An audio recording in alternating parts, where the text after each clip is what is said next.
नाज़िया इलाही खान नाम की एक महिला है, वो आए दिन रसूल पाक सल्लल्लाहु अलैहि वसल्लम की शान में गुस्ताखी करती है कि ऐसे अपराधियों के घरों पर बिल्डोजर चलेगा। आपने एक अपराधी को मुख्यमंत्री बनाया। हम डंके की चोट पर कहते हैं, डरते नहीं हैं। दोस्तों नमस्कार, मेरा नाम प्रशांत है और आप देखना शुरू कर चुके हैं आपका अपना चैनल खुदरंग। एसपी अनुज चौधरी का नाम आपने सुना होगा। उनका एक और वीडियो निकल के सामने आया है, एक नया कारनामा भी कह सकते हैं। अभी उस वीडियो के बारे में बताऊंगा। और बड़ी चूँकि ऐसे वीडियो उनके तभी निकल के सामने आते हैं जब मुसलमानों से जुड़ा कोई धार्मिक आयोजन या कोई धार्मिक मान्यता वाला कोई ऐसा कार्यक्रम या कोई ऐसी चीज़ होती है, तभी उनका ये सारा घटनाएं और अतिरिक्त उनकी सक्रियता तभी देखी जाती है। अभी उस वीडियो के बारे में बताऊंगा। एक और बड़ी खबर भारतीय जनता पार्टी की एक महिला नेता से जुड़ी, और उसने एक बार फिर से प्रॉफेट मोहम्मद का अपमान किया है और अब उसके खिलाफ जो है तमाम सारे मुस्लिम जो है वो लामबंद हो रहे हैं और उसके खिलाफ एफआईआर दर्ज करने की मांग की जा रही है। नाज़िया इलाही खान की बात कर रहा हूँ। अभी मैं उसके बारे में भी आपको जानकारी दूंगा। आपको पता है कि वो महिला अपनी बदतमीज़ी और अभद्रताओं के लिए कुख्यात हो चुकी है, हर जगह उल्टे सीधे बयान देती है।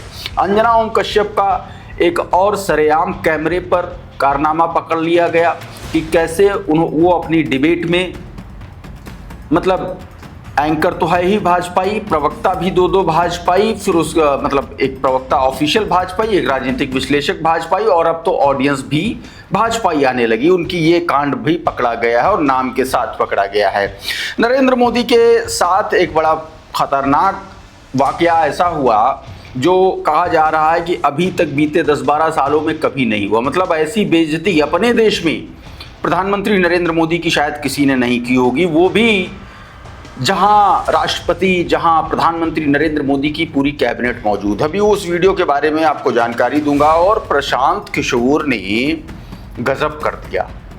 प्रशांत किशोर ने एक बयान दिया जिसमें ऐसा लपेटा है बिहार के मुख्यमंत्री सम्राट चौधरी को। अभी वो वीडियो बड़ा वायरल हो रहा है, उसके बारे में भी। और कानून के दो रूप कैसे होते हैं, कैसे एक ही कानून जो है वो धर्म बदल जाने से अलग अलग एक्शन हो जाता है। अभी उससे जुड़ी एक खबर आपको दिखाऊंगा। और लखनऊ में योगी आदित्यनाथ सरकार की आलोचना करने वाले, अलीगंज हत्याकांड पर अपनी बात रखने वाले शख्स को अब उसे जान से मारने की धमकियां दी जा रही हैं। उसके घर, एड्रेस, फ़ोन नंबर सब कुछ तलाशा जा रहा है। योगी आदित्यनाथ का एक और पुराना वीडियो निकल के सामने आया है धमकाने का, उससे भी जुड़ा अभी खबर मैं आपको दिखाऊंगा। बहुत सारी खबरें एक एक करके सबसे पहले अनुज चौधरी के उस कारनामे को जो कैमरे में कैद हुआ है वो मैं आपको दिखाता हूँ। देखिए ज़रा, अनुज चौधरी फीता लेकर के घूम रहे हैं, इंची टेप लेकर के घूम रहे हैं कि ताजिया जो है वो 10 फीट से ऊपर नहीं होना चाहिए। हालांकि ये बात अलग है कि अनुज प्रशासन की जो अनुमति है वो मैक्सिमम 12 फीट की मानी जाती है, लेकिन अनुज चौधरी का अपना नया पैरामीटर है ताजिया का, तो वो 10 फीट ही मान के चल रहे हैं। और 10 फीट भी छोड़िए, 7 फीट का ताजिया है और उसको इंची टेप से माप रहे हैं।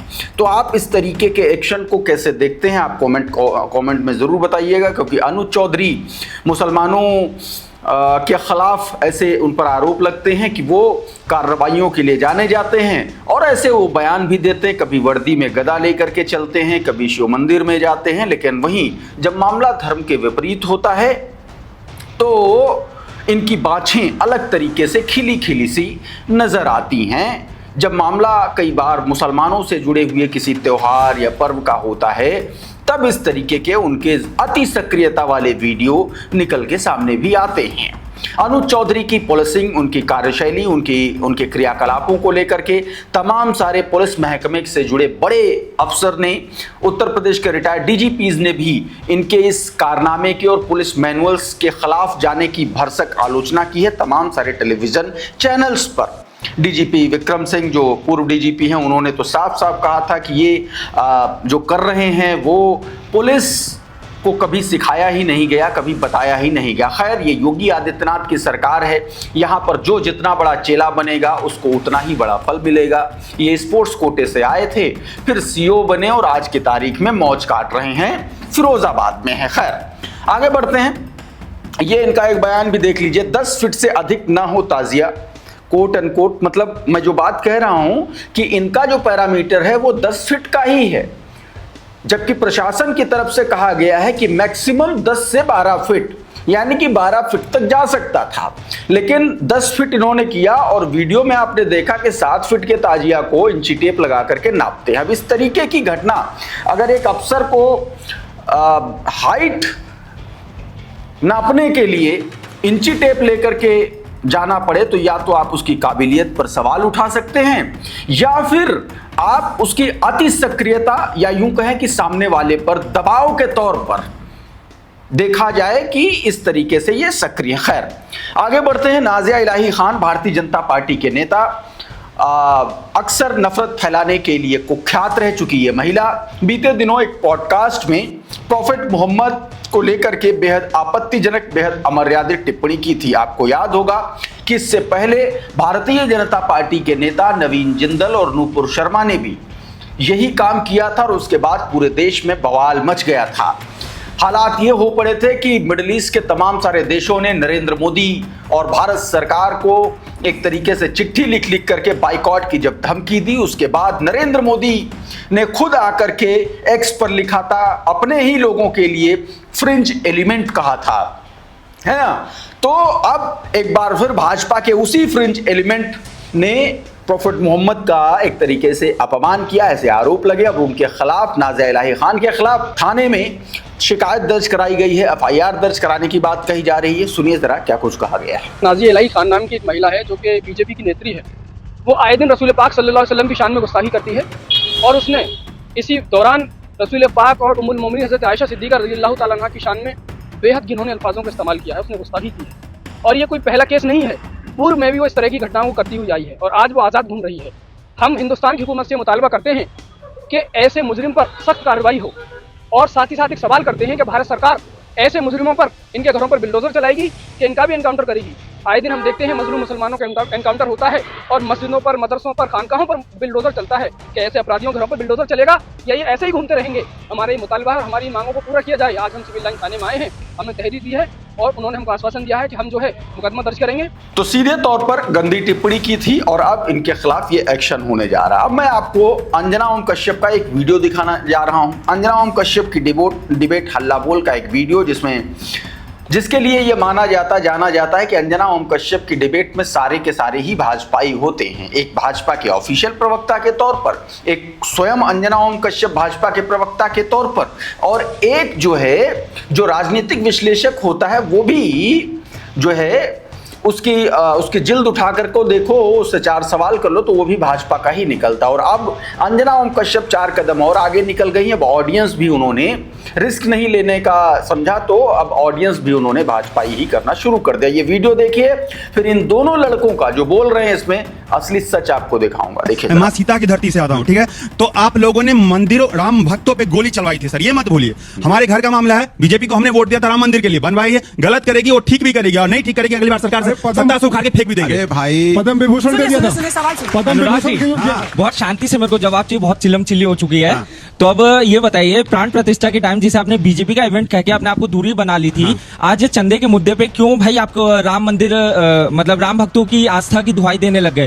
क्योंकि क्या नाम है, जो सपा है उस प्रभु राम और सनातनियों का पक्ष तभी रखती है जब बीजेपी को घेरना होता है, क्योंकि कार सेवकों को गोली चलवाने आप राम भक्तों, राम मंदिर के विरोधी, आप बताइए ना। तो इस वीडियो में आपने देख लिया कि क्या ये लड़के बोल रहे हैं, किस तरीके से एक तरफा बातचीत चल रही है। मोहम्मद जुबैर का ये ट्वीट देखिए। मोहम्मद जुबैर लिखते हैं कि माइक बार बार राम मंदिर चंदा विवाद पर बहस के दौरान आज तक ने जंजी ऑडियंस को मंच पर नेताओं से सवाल पूछने के लिए बुलाया, लेकिन ये तथाकथित ऑडियंस भागीदारी पूरी निष्पक्ष नहीं दिखती है। माइक पर बार बार दिए जाने वाले युवकों के नाम दीपक कश्यप मिश्रा का है, जिन्हें पहले भी कई टीवी डिबेट्स में विपक्षी नेताओं से सवाल करते हुए देखा गया है। वहीं दूसरे प्रतिभागी श्रेयांश का संबंध अखिल भारतीय विद्यार्थी परिषद ABVP से बताया जा रहा है।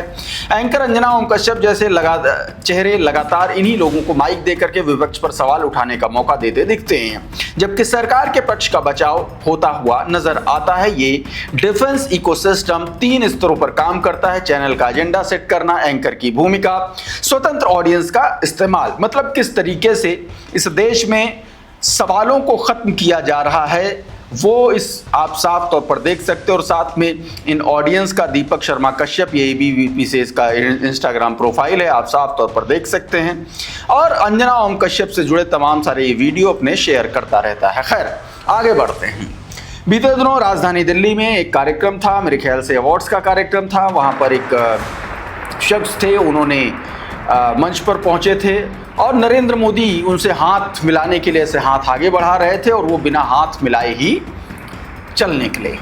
मतलब ये आप समझिए कि इस तरीके का इंसिडेंट किसी भारतीय के द्वारा प्रधानमंत्री नरेंद्र मोदी की ऐसी बेइज्जती, ऐसा कहा जा रहा, दावा किया जा रहा है सोशल मीडिया पर, शायद ही इससे पहले किसी ने की होगी। मैं छोटा सा हिस्सा PTI के क्रेडिट के साथ आपको दिखा रहा हूं, देखिए जरा। उधर सम्राट चौधरी के खिलाफ जो है पूरा का पूरा बवाल खड़ा हो चुका है बिहार में। जनसुराज के संस्थापक पॉलिटिकल स्ट्रेटेजिस्ट प्रशांत किशोर ने एक बार फिर से बड़ा बयान दिया है। और ऐसा बयान मतलब आप समझिए कि हाल फिलहाल में सम्राट चौधरी जब से मुख्यमंत्री बने हैं किसी ने देने की हिम्मत नहीं जुटा पाई, क्योंकि वो सीधे लगातार कह रहे हैं कि सम्राट चौधरी नाम का जो शख्स है वो अपराधी है, वो हत्या के केस में जेल में रहा है। चूंकि जुवेनाइल का मामला था उसमें भी वो आरोप लगाते हैं कि उसमें भी फ्रॉड किया गया था। और इस तरीके का बयान उन्होंने एक बार फिर मुख्यमंत्री बनने के बाद दिया है। सुनिए जरा क्या कुछ कह रहे हैं। आपने एक अपराधी को मुख्यमंत्री बनाया। हम डंके की चोट पर कहते हैं, डरते नहीं हैं। कोई हमसे कहा भैया सम्राट चौधरी मुख्यमंत्री बन गया, जरा संभाल के बोलिए उसके खिलाफ। अभी कैमरे पे बोल रहा है, एकदम 1 नंबर का पक्का अपराधी आदमी है। इस आदमी पर 7 लोगों की हत्या का आरोप है। आरोप नहीं है, ये आदमी 7 लोगों की हत्या का अभियुक्त था, जेल में था, 7वां फेल है। हर तरह का कर्म कुकर्म ये आदमी किया है, उसको आप मुख्यमंत्री बनाए हैं। आप फिर कहते हैं कि बिहार में कानून व्यवस्था नहीं सुधर रहा है। अरे भाई, अपराधी प्रवृत्ति का आदमी अगर कुर्सी पर बैठेगा तो वहां राम नाम थोड़ा जपेगा, अपराध तो बढ़ेगा ही बढ़ेगा। उधर एक ही कानून धर्म और जात बदल जाने से किस तरीके से सजा का प्रावधान बदल जाता है वो मैं आपको दिखाने जा रहा हूं। जरा इन तस्वीरों को देखिए। ये गंगा में नाव पर मटन और बियर पार्टी कर रहे थे ये लोग, और 24 घंटे में ही वाराणसी कोर्ट ने बीजेपी पार्षद समेत 5 युवकों की याचिका पर फैसला सुना दिया और इनको जमानत दे दी। भारतीय जनता पार्टी का पार्षद और ये युवक नाव पर गंगा में शराब पार्टी कर रहे थे, मटन पार्टी कर रहे थे। आपको याद होगा कि किस तरीके से कुछ मुसलमान युवकों ने वहां पर पार्टी की थी और उसमें आरोप लगाया गया था कि हड्डियां जो हैं गंगा में फेंकी गई और उनको जेल भेजा गया और तमाम दिनों तक जमानत नहीं मिली थी। प्रेम भारद्वाज लिख रहे हैं, वाराणसी में बीजेपी पार्षद की नाव पर चिकन और शराब पार्टी करने वालों को 24 घंटे के अंदर वाराणसी कोर्ट से जमानत मिल गई। मार्च में कुछ मुस्लिम युवकों ने नाव पर इफ्तार पार्टी की थी जिसमें बिरयानी खाई गई थी। इस मामले में गिरफ्तार सभी लोगों की जमानत याचिका वाराणसी कोर्ट ने रद्द कर दी थी और लगभग 2 महीने जेल में रहने के बाद हाई कोर्ट से जमानत मिली थी। है ना देश की कानून व्यवस्था मजेदार, और वाकई में ये साफ तौर पर दिखता है कि कितना फर्क है। और अब तो हाल ये हो गया है कि कहा जाने लगा है कि अगर आप भारतीय जनता पार्टी के सदस्य हैं, अगर आप भाजपा की आइडियोलॉजी को फॉलो करते हैं तभी आप भारतीय माने जाएंगे, क्योंकि अब तो पासपोर्ट भी नागरिकता का प्रमाण पत्र नहीं। हाँ, ये बीते दिन विदेश मंत्रालय ने कहा भाई ये। और अब जो है उत्तर प्रदेश में कहा गया है कि आपका जो आधार कार्ड है वो आप एक तरीके से आपके संबंधों का प्रमाण पत्र नहीं। मतलब ये है, पहले ये चिट्ठी देख लीजिए आप।